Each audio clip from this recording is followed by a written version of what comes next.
3학년 2학기 4단원 분수 공부하고 있습니다. 7번, 이번에는 대분수를 가분수로 바꾸는 거를 공부할 건데요. 자, 그림은 앞에서 우리 가분수를 대분수로 바꾸는 이 그림하고 같았어요. 예, 그러면 같은 수라는 얘기거든요. 그런데 이번에는 대분수 2와 3분의 1이라는 건데, 자, 2와 3분의 1이 맞는지 한번 같이 볼게요. 일단은 이 색칠한 부분을 의미하는 거거든요. 그러면은 전체가 파이 3개가 있는데 그 중에서 2개가 완전하게 연두색이 칠해져 있잖아요. 그렇기 때문에 요거 2개가 자연수 2가 될 거예요. 그죠? 거기에 얼마냐면 3등분한 거 중에 1개니까 2와 3분의 1이 된다는 거죠. 예, 이거는 원래 같은 수인데 그래서 더하기와 이 괄호로 이루어진 거지만 우리가 이 더하기와 괄호를 생략하고 간단하게 이렇게 붙여서 쓰면은 이게 대분수 2와 3분의 1이라는 걸 안다고 얘기했습니다. 그래서 앞에서 이거는 3분의 7과 같은 수라는 것을 알았어요. 자, 여기서도 보면 알겠죠. 3등분 한 것이 몇 조각이 있어요? 예, 3등분 한 것이 7조각이 있기 때문에 3분의 7이고 이거는 이 수하고 같다는 겁니다. 2와 3분의 1과 같아. 자, 그러면 우리 3분의 7을 우리 어떻게 공부했을까요? 나눗셈하고 그 분수는 우리 같이 연결해서 공부하라고 했잖아요. 그래서 3분의 7이라는 것은 7 나누기 3과 같고, 그래서 나누어지는 수를 분자에다 놓고 나누는 수를 분모에다 놓고 이렇게 표현한다고 했어요. 그런데 7 나누기 3이기 때문에 몫은 2이고 나머지 1이라고 했죠. 예. 그런데 여러분 나눗셈을 공부할 때 이거 기억나나요? 나눗셈을 우리가 몫과 나머지 구하는 거 배웠고 이렇게 점점점 이용해서 몫과 나머지를 표현하는 것도 배웠어요. 그리고 나서 뭘 배웠냐면 검산하는 걸 배웠습니다. 검산. 예, 검산하는 건 어떻게 해요? 예, 몫과 나누는 수를 곱하고요.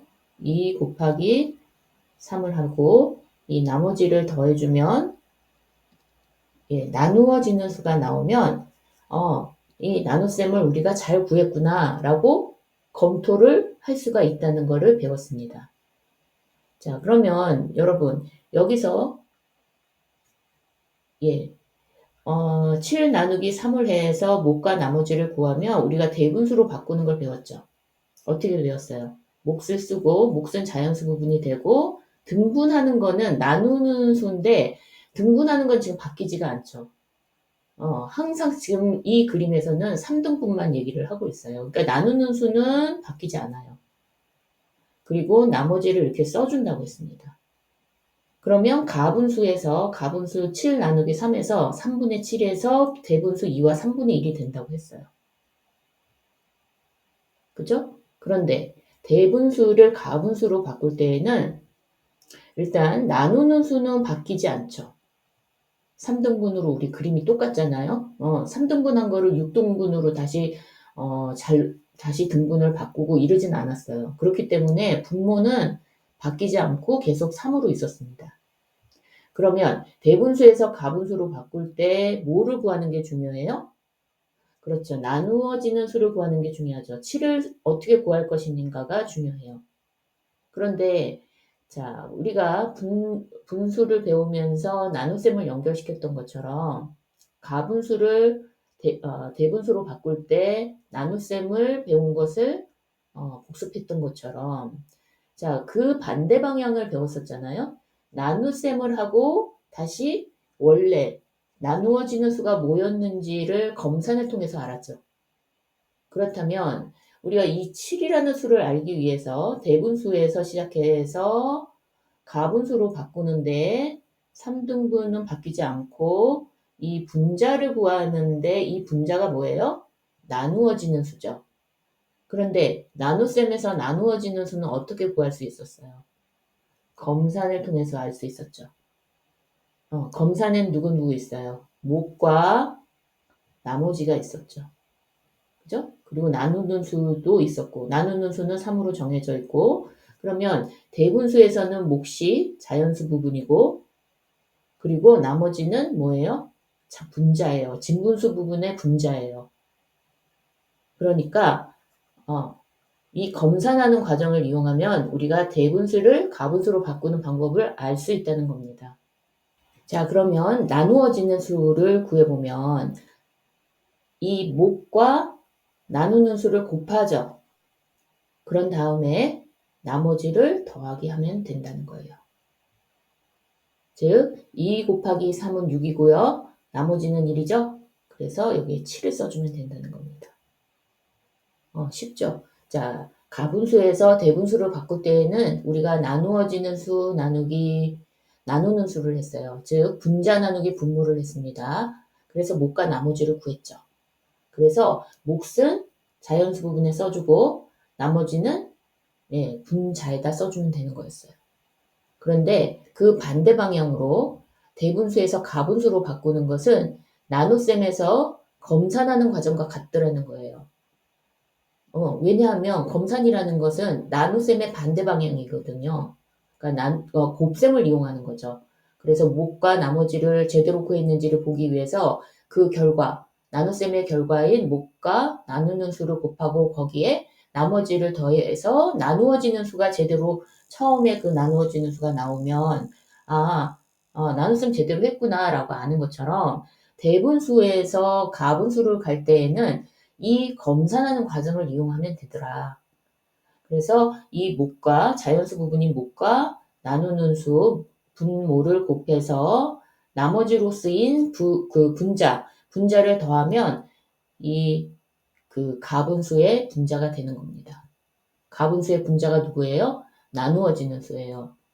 예, 그래서 그런 검산하는 과정을 이용하면 되는 거였습니다. 예, 가분수를 대분수로 할 때는 나눗셈, 대분수를 가분수로 할 때는 검산, 나눗셈의 검산, 그걸 이용하면 되는 거죠.